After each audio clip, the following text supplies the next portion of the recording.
We continue now at the top of Daf Tesam Beis in Meseches Sotah. This is Sotah Daf 9b. The Gemara says, "V'chein matzinu b'nachash hakadmoni." Likewise, we find by the nachash hakadmoni, by the nachash in Sefer Bereshis, shenasan einov b'masha eino roilo, that the nachash set his eyes upon something that wasn't fit for it. Masha bikesh lo nasnu lo, masha biyadu natzalu mimenu. That which he sought, he wasn't given, and that which he had was taken away from him. And the Gemara explains, Amar HaKadosh Baruch Hu says, Ani amarti yehi melech al kol behema v'chaya. I said that you would be the king on all the domesticated and wild animals. V'achshav, and now, orur hu mikol behema hu mikol chayas asad. And now the nachash is going to be cursed from all the behemoths and all of the chayas in the field. Ani amarti yalech bekom zakufa. I said that the nachash is going to walk upright. Achshav al gechono yelech. But now it's going to walk on its belly. Ani amarti, I said, Yehei ma'acholu ma'achol adam, that its food should be the food of man. Achshav afar yochal, but now he's going to eat dust. Hu amar erog esa adam ve'esa es chava. The nachash said, I'm going to kill man and I'm going to marry chava. Achshav, and now eva oshes ben cho ve'no ishu ve'en zarachu ve'en zara. Now I'm going to make it that there's going to be hatred between you and the wife, the woman, and you and her children. V'chein matzino bekayin v'korach uvilam v'doeg v'achitofel v'gechazi v'avshalom v'adoniyahu v'uziyo v'haman. We find the same thing by all of these individuals. Shenasno eineim b'mesha eino roy lahem, that they set their eyes on that which wasn't fit for them. Masha bikshu lo nitan lahem, that which they wanted they didn't get. U'masha biyadam natzluhu mehem, and that which they had was taken from them. And the Gemara continues at the two dots. The Mishnah said, "Bayarech hischila ba'avera v'chulu." She began the avera with her thigh, and therefore the punishment begins with the thigh. Menohan immediately, from where do we know this? Ilema misham dechsib b'seis Hashem as yirechech nofeles v'esbitnech tzav. If you're going to say it's from the pasuk mentions her thigh first, and then it mentions the punishment by her stomach. But there's another pasuk that says v'tzavsa bitin of nafli yirecha. It says the betin first. It says the stomach first, and then it says the thigh. And so Amar Abaya says, when the curse is given, so first we mention the yerech, we mention the thigh, and then we mention the stomach, and then the stomach is cursed. However, when the bitter waters, when they test her, so they test her according to the natural flow through the body, meaning the waters reach the stomach before the thigh, and therefore in the actual punishment, the stomach comes first, even though by the curse, the thigh is mentioned first. Bet and Beresha, v'hadar yarech. First is the bet and the stomach, and then is the thigh. And beklala nami, but the Gemara asks by the klala also, ksiv latzvos bet and v'lan pel yarech. Even by the curse, we find sometimes that the stomach comes first. It says latzvos beten, v'lan pel yarech. It says that the beten is going to swell, and it says the yarech is going to fall away. And to that the Gemara says, Ahu de model Kohen. That's just that the Kohen tells her what's going to happen physically. The beten beresha v'hadar yarech. He tells her that first it's the beten, the stomach, and then it's the yarech, then the thigh. And that's shalo lahotzi laz al mayim hamarim. That's in order that people don't cast aspersions on the bitter waters. They shouldn't say that it didn't happen as predicted, and that's why the Kohen makes sure to say what is going to happen physically, what's going to happen first, etc. And the Gemara continues with the Mishnah, Shimshon holach achar einav, Shimshon straight after his eyes. Lafikach nakru plishtim eseinav, therefore the plishtim, they put out his eyes, Shenema, like it says, vechazu plishtim vayanakru eseinav. It says again in the pasuk that the plishtim, they took out his eyes. Avshalom nisgoy besara, Avshalom, he was arrogant with regards to his hair. Lafikach nisla besara, therefore he was hung by his hair. Well, Lafisha Baal Eser Pilag Sheyaviv, and since he had relations with the 10 concubines of his father, Lafikach Nasnu Bo Eser Lunbios, therefore there were 10 spears that were thrust into him, Shedemar, like it says, Vayisobu Asar Anashim Nosei Klei Yoav. It says there were 10 people over there, again carrying the weapons of Yoav. Well, Lafisha Gonav Gimel Genevos, and since he stole 3 things, what did he steal? Leiv Aviv, he stole the heart of his father. V'leiv Bezdin, he stole the heart of Bezdin. V'leiv Yisrael, and the heart of Klal Yisrael. Shenemar V'yaganev Avshalom Es Leiv Anshe Yisrael. Like the pasuk says that he stole the hearts of Klal Yisrael. Lafikach, therefore, nisku bo gimel shvatim. Therefore, there were 3 spears that were thrust into his heart. Shenemar, like the pasuk says, vikach shlosha shvatim b'chapa vayiskoim b'leiv Avshalom. It says they were thrust into the heart of Avshalom. V'chein linyan atov, and the same is true when it comes to good things. Miriam himtina l'Moshe sha'achas. Miriam waited for Moshe. This is by the Nile River for 1 hour. Shenemar, like it says, v'teisatza v'achosu me'rochok. It says she stood from a distance. Lafikach nesakvu lo Yisrael zayin yomim b'midbar. Therefore, Klal Yisrael, they waited for her 7 days in the wilderness. Shenemar, like the pasuk says, Vamlo Nasa ad Hayosef Miriam. The people didn't travel until Miriam was gathered in. Yosef Zacha Likbor Esav Ve'ein Bachiv Gadol Mimenu. Yosef, he merited to bury his father, and there was no one among his brothers greater than him. Shenemar Vayal Yosef Likbor Esav Vayal Imo Gam Rechav Gam Parashim.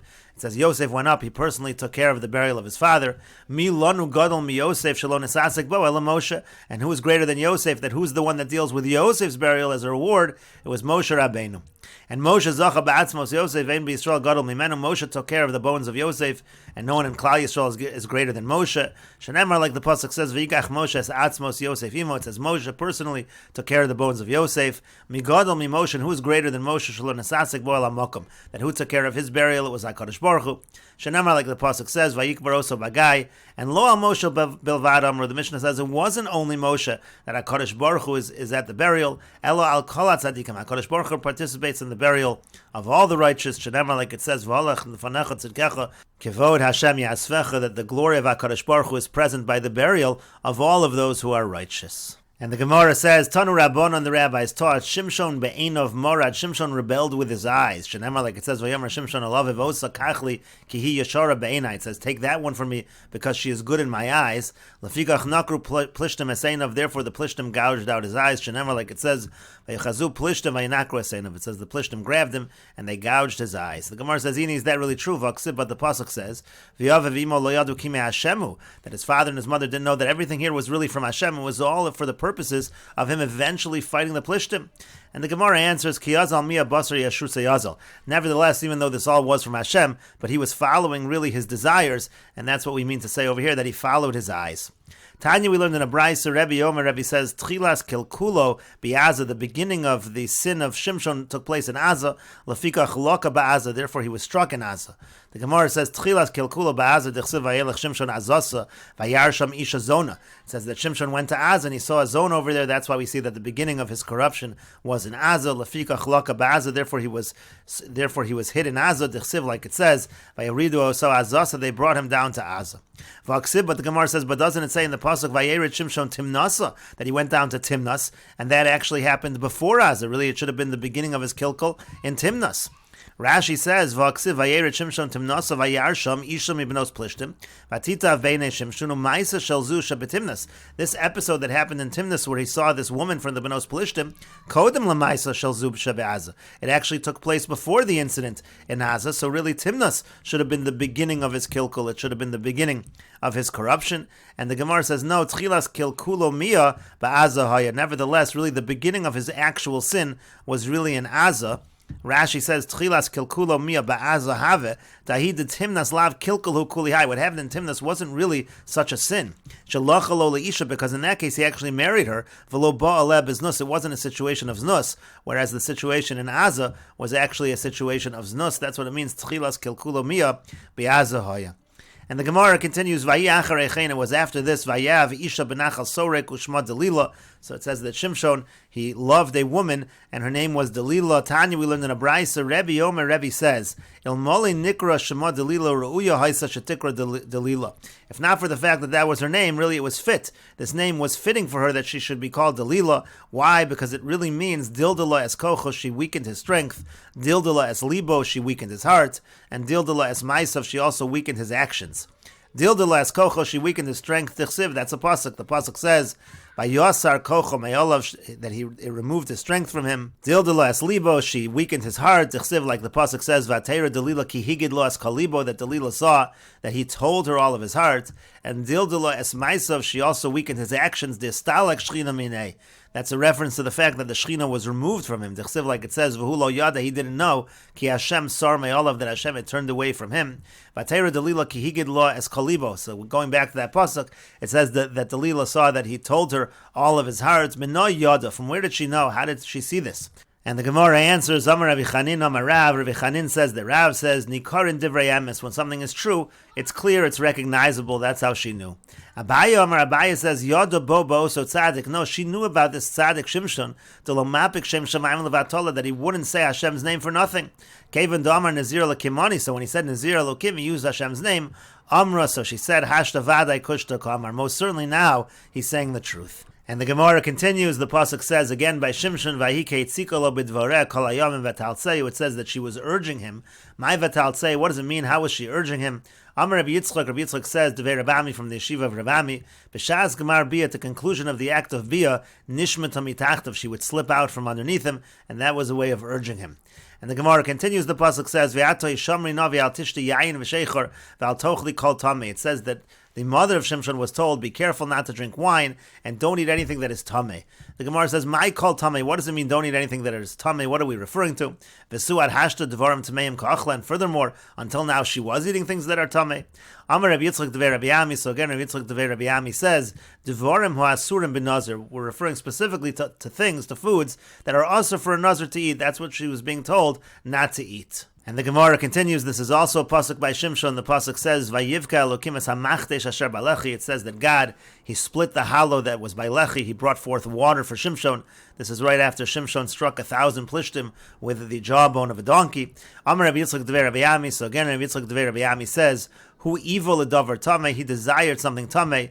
Lafikach nislu chayav bedavar tamei. Therefore, his life was dependent also on something that is tamei, that refers to the jawbone of the donkey. And Rashi explains, evil a davar tamei, he desired something tamei, meaning Lisa bas el nechor, he wanted to marry a daughter of idol worshippers, bedavar tamei, so therefore his life depended on this thing that was tamei, lechi acham, or again the jawbone of the donkey, shel malehu, because if not for it, hayameis betzama, he would have died of thirst. And the Gemara continues, the pasuk says, also by Shimshon, vatachel ruach Hashem v'gomer, it says the spirit of Hashem moved him. We'll see the whole pasuk over here because the Gemara is going to darshan the entire pasuk. Vatachel ruach Hashem lefamo b'machane Dan. The pasuk says that the spirit of Hashem moved him to the camp of Dan, bein Saru vein Ashtol, between Sarah and Ashtol. And so the Gemara darshan Zamar Reb Chama Reb Chanina. Reb Chama Reb Chanina says, Cholsa nevuaso shel Yaakov Avinu. At this point in time, that's when the nevuah, the prophecy of Yaakov Avinu, came true. Tichsiv, because Yaakov Avinu, he prophesied about Dan. He done nachash ale derech. It says that Dan is like a serpent, and that comes true with Shimshon. And the Gemara continues to darshan the pasuk lefamo b'machane Dan, to move him in the camp of Dan. Amar Rabbi Yitzchak devei Rabbi Ami. Rabbi Yitzchak devei Rabbi Ami says, Melamed shoysa shchina mekashkeshes lefanav kezug. What this pasuk teaches us is that the shchina rang like a bell in front of him. Ksiv hacha lefamo b'machane Dan. It says over here in the pasuk lefamo b'machane Dan, to move him in machane Dan. Ksiv hasam, and it says over there pamon v'rimon. It's referring to a bell over there, and so that's why we darshan that it means that the shchina was in front of him. And then the pasuk goes on and says, "Bein Sarah uvein Eshtol," between Sarah and Eshtol. Amar Rabasi says, "Sarah ve'Eshtol shnei harim gedolim hayu." Sarah and Eshtol were two large mountains. V'akron Shimshon v'tachanon zeh bazeh. And Shimshon uprooted them, and he ground them one to the other. And the Gemara continues. The pasuk says, "V'yachal Oshias Yisrael." He began to save Yisrael. Amar Rabbi Chama Rabbi Chanina. Rabbi Chama Rabbi Chanina says, and we will continue with this discussion in the next video on Daf Yud Amud Aleph.